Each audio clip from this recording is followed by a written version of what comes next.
Okay, so get ready for this one because today we're diving deep into a town where every day feels like Halloween. Oh, yeah, you're talking about Hillsdale. Yeah, Hillsdale. Yeah. But this isn't just about spooky stories, though, right? Yeah, oh, no. This place has got eerie fog, strange characters, and, like, a grocery store that stocks anti-curse charms next to the cereal. Yeah. We're going deep on this town, the layout, businesses, and the interesting people who call Hillsdale home. Well, you're right. Hillsdale isn't just strange, though. It's actually a fascinating study, I think, in how communities adapt to, well, the unusual. Yeah. You can think of it as a microcosm of resilience, fear, and just how we humans cope with the unknown. So, like, for people who haven't quite wrapped their heads around Hillsdale yet, can you paint us a picture of this town? What's it like? Okay, well, imagine, like, a classic small town, right? Okay. But with these unsettling twists. Okay. The main shopping district, it revolves around this massive grocery store. Uh-huh. It's called Thick Mart. Thick Mart. Yeah. Now, this isn't your average supermarket. I was going to say, with a name like Thick Mart. Okay. So they've got the anti-curse charms, right? Right. What else is going on at Thick Mart that makes it so unique? Well, right alongside the charms and all the groceries, you'll find, let's say, emergency occult supplies. Wow. Yeah, it's almost as if they anticipate the needs of a community living on the edge of the strange. That's wild. Okay, so what about the Hillsdale Motel we keep hearing about? Yeah, so the Hillsdale Motel it's run down and it seems to attract everything weird and unsettling in town. It's like a magnet for the bizarre. Yeah. Not exactly a relaxing vacation spot then? No, I wouldn't recommend it. And we even came across stories from the motel clerk, Scary Larry. Oh, yeah. What kind of things has he seen? Oh, man, Scary Larry.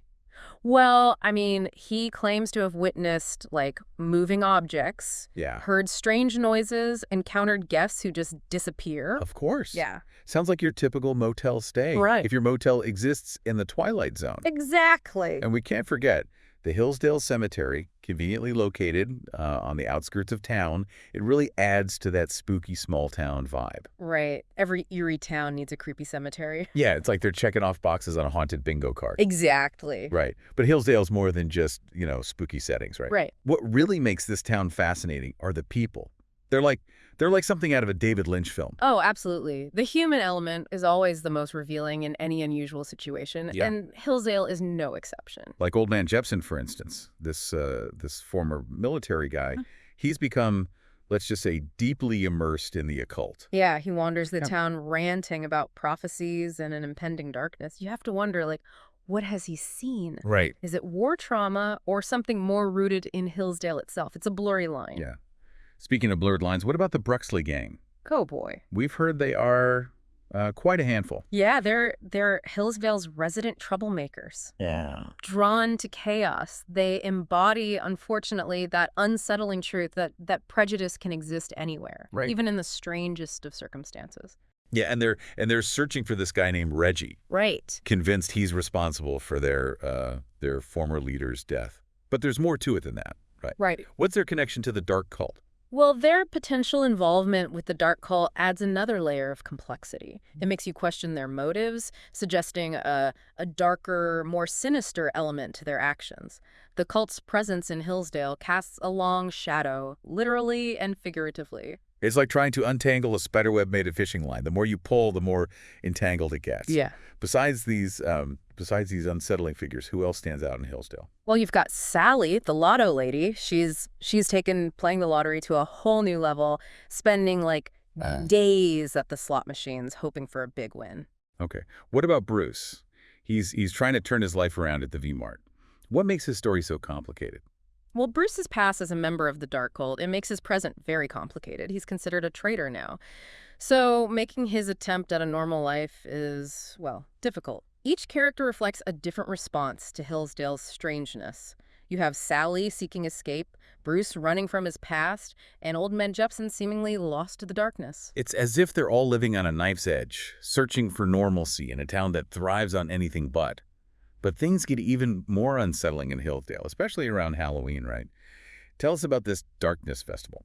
From what we've gathered, the Darkness Festival is when the veil between the real world and the supernatural becomes dangerously thin. Imagine someone leaving the door to the unknown slightly ajar and, well, things start to seep in. And I'm guessing the dark cult takes full advantage of this. Absolutely. This is when their activities peak. They have these elaborate rituals conducted in the woods surrounding the town. Their goal? To summon something called the Hillsdale Darkness. That doesn't sound ominous at all. What Yeah. exactly is the Hillsdale Darkness? Is it just a local legend, or is it something more than that? It's not just a harmless campfire story, though. We're talking physical manifestations of darkness. Imagine, like, shadow people, unsettling whispers on the wind. It's this chilling blend of folklore and chilling reality. Okay, I'm officially creeped out. Yeah. So how do the townspeople deal with this annual descent into chaos? It's a mixed bag, really. Those who can afford it, they leave before things get too strange. Right. But for most, adapting is the only option. They've learned to exist alongside the unusual. Take Thickmart, for example. What, they start stocking up on extra strength bug spray for the shadow people? Not quite, but they do go all out with protective items, charms, candles, you name it. It's as if they're preparing for a supernatural hurricane and hoping for the best. So they're capitalizing on fear? Yeah. A tale as old as time itself. But what about the Bruxley gang? Surely they don't take a break from their mayhem during this time. Actually, their hunt for Reggie, it intensifies during the Darkness Festival, almost as if it's connected to the cult's activities. It's a convergence of chaos, where the lines between criminal intent and occult influence, they blur. So we have a town seemingly on the brink, a mysterious cult conducting rituals, and a gang whose actions are becoming increasingly intertwined with the supernatural. Where does the town's leadership fit into all of this? We've heard whispers about Mayor Obadiah Jacobs and his controversial policies. What's the story there? Yes. Mayor Jacobs. He's a man shrouded in controversy. His most notable act is the implementation of Proposition 187. Right, the proposition that effectively disarmed the town. Why would he do that, especially with everything else going on in Hillsdale? Well, while it was presented as a measure to maintain peace and prevent violence, many believe it was a blatant power grab, leaving the residents vulnerable. This raises some crucial questions. What were his true motives? Is there a connection between Mayor Jacobs and the dark cult? It's like a giant shadowy game of connect the dots, where the picture becomes more unsettling with each connection. But if the town is disarmed and the mayor is potentially involved with a shadowy cult that's trying to summon the Hillsdale darkness, how do people even function? That's the thing about Hillsdale. It reveals the resilience of the human spirit. It's remarkable how people find ways to adapt and cope, even when faced with the absurd, unsettling, and downright terrifying. It's like their reality is a funhouse mirror version of our own. And speaking of trying to navigate this warped reality, we've talked about some of the more, let's say, intense personalities in Hillsdale. But what about the everyday people, just trying to live their lives? You see a spectrum of responses, much like you'd expect in any community facing, extraordinary circumstance. Some people, like Carlos, the town mechanic, they seem to focus on the tangible, on fixing what they can, almost as a way to ignore the unsettling aspects of their reality. He sounds like a refreshingly normal guy in a town that's anything but so. Does his approach work? Does it last? Well, I think Carlos represents a beacon of hope in Hillsdale. Okay. He chooses to focus on routine, on helping others, finding stability in a town that's teetering on the edge of chaos. Right. His experience highlights the power of choosing optimism in the face of the unknown, and it makes you wonder, has he found a way to compartmentalize? Or is his outlook, is it a form of self-preservation in a town full of shadows, both literal and figurative? He's choosing to see the light, even when surrounded by darkness. But as you said, it's a spectrum. Not everyone can be Carlos. Take Old Man Jepson, for example. Yeah, while Carlos clings to hope, others, like Old Man Jepson, seem almost consumed by the darkness. Right. It speaks to the diverse ways we process, trauma and fear. Yeah. Some find strength in routine and helping others, while others turn inward, seeking answers in whatever form they can find, even if it leads to further isolation. It's a stark reminder that Hillsdale, for all its strangeness, is really just, it's a microcosm of the human experience. Absolutely. We're all trying to make sense of the world around us, even when it feels like the rules no longer apply. Right. And in a town like Hillsdale, where the line between reality and the supernatural is blurred, those reactions, they're amplified. Precisely. And this brings us back to the Darkness Festival. Yeah. We've established that it's not your typical Halloween celebration. Can you tell us more about what goes down in Hillsdale when the veil between worlds starts to thin? Okay, so imagine if the door to the supernatural wasn't just left ajar, but, like, blown wide open. Right. The Darkness Festival is when Hillsdale fully embraces the strange. And the dark cult, with their rituals and attempts to summon the Hillsdale darkness, they are at the center of it all. Right. What are the implications of their actions for the town and its people? This is where things get really unsettling. Yeah. We're talking about potential consequences that extend beyond, spooky ambiance. Right.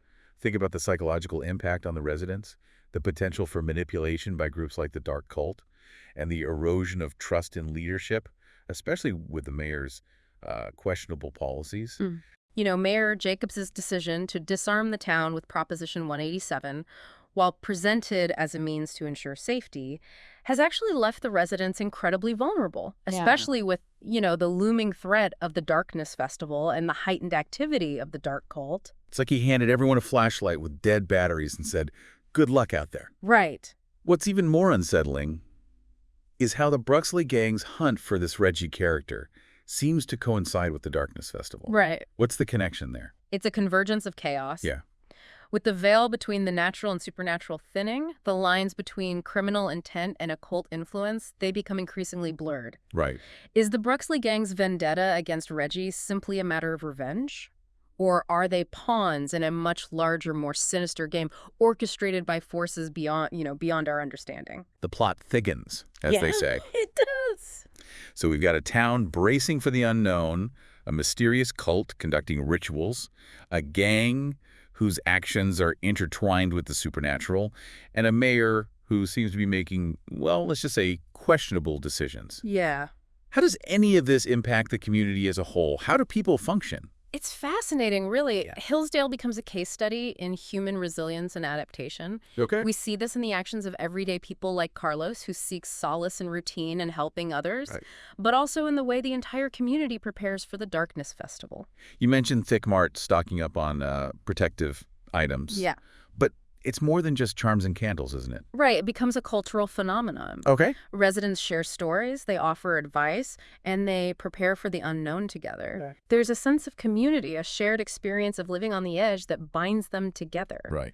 It's almost as if the Darkness Festival, for all its unsettling aspects, serves as a strange sort of unifying event for the town. A collective holding of breath, maybe? Precisely. Wow. They face the unknown together, year after year, adapting and finding ways to cope. It's both fascinating and a little bit terrifying, isn't it?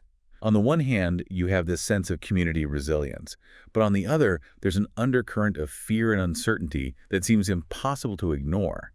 Right. What's the long-term impact of living like that? Does it change you? That's the million-dollar question, isn't it? Yeah. It makes you consider the psychological toll of living in a constant state of what if? Yeah. Does it make you more susceptible to fear-mongering? Yeah. More willing to accept questionable leadership? Right. Or does it foster a sense of community and resourcefulness that wouldn't exist otherwise? We've already seen how the town has been impacted, the disarming, the cult activity, even the way Thick Mart has adapted its inventory. Yeah. It's like Hillsdale is slowly being reshaped by the strange. And that's precisely what makes it such a captivating case study. Yeah. It begs the question, are we defined by how we react to the extraordinary or by our ability to find a semblance of normalcy within it? It's like the town itself is a living experiment in how humans adapt to the unexplained. And the jury's still out on those long-term results. Yeah. Thinking about those long-term effects, I can't help but think about those individuals we've already discussed, like we talked about Carlos, Yeah. and his almost defiant optimism. Do you think that fades over time, living in a place like Hillsdale, or does it become even stronger? It's a fascinating question, right? Yeah.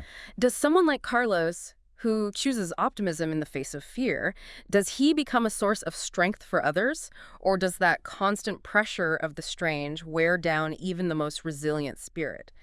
And then we have someone like Old Man Jepson, who seems to have kind of surrendered to the darkness. Right. Is that a descent into madness, or has he simply found a different way of coping, of making sense of a reality that, that most can't even begin to comprehend? It's like two sides of the same coin, isn't it? Yeah. One side embraces hope while the other succumbs to the fear, and it seems that Hillsdale has a way of pushing people to those extremes. Right.